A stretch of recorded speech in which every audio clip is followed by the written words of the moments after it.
Hey everyone, I'm going to be reading from the book New Morning Mercies, which is the daily gospel devotional written by Paul David Tripp and published in 2014. Today's date is 2025. Do you need anything more than the cruel cross of Jesus Christ to convince you of how deep your need for grace is? Think about it. God was so sure of the depth and expansiveness of your sin, of your inability to grasp how desperate your condition is, and even if you were able, your complete inability to free yourself from it, that he is willing to harness the forces of nature and to carefully control the events of human history, so that at a certain point, Jesus would come to live the life you could not live, die the death that you should have died, and rise again, conquering death.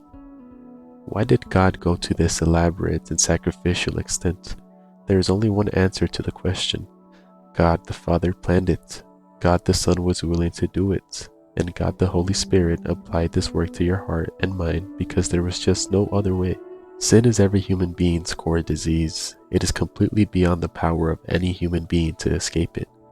It separates you from God, for whom you were created. It damages every aspect of your personhood. It makes it impossible for you to be what God created you to be and to do what God designed you to do. It robs you of inner contentment and peace, and it puts you at war with other human beings. It renders you blind, weak, self-oriented, and rebellious. It reduces all of us to fools and ultimately leads to death.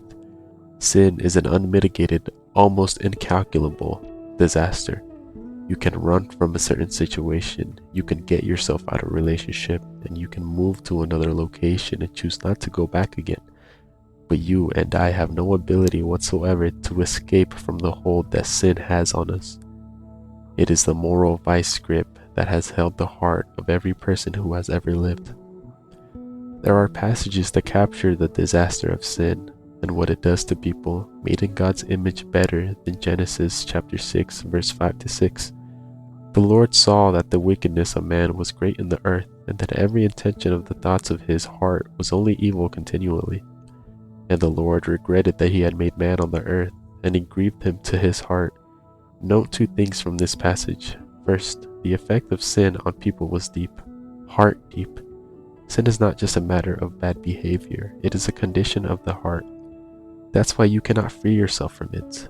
Second, the effects of sin on you and me are comprehensive.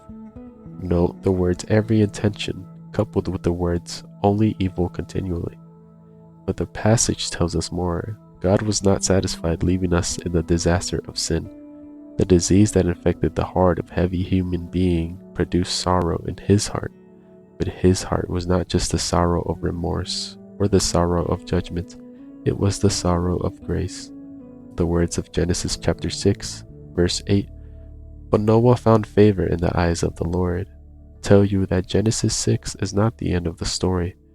God would not just punish sin. He would raise up a nation out of it, which his Son would come to live and die to deliver us from it. The cross of his Son stands as a lasting reminder of just how desperate our need is for the grace that the cross represents. For further study and encouragement, read the 1st of Peter chapter 3, verses 18 through 22. The 1st of Peter chapter 3, verses 18 through 22 read, For Christ also hath once suffered for sins, the just for the unjust, that he might bring us to God, being put to death in the flesh, but quickened by the Spirit. By which also he went and preached unto the spirits in prison, which sometime were disobedient, when once the long-suffering of God waited in the days of Noah, while the ark was a preparing, wherein few, that is, 8 souls were saved by water. The like figure whereunto even baptism doth also now save us, not the putting away of the filth of the flesh, but the answer of a good conscience toward God, by the resurrection of Jesus Christ, who is gone into heaven, and is on the right hand of God, angels and authorities and powers being made subject to him. This concludes today's video. Thank you so much for watching.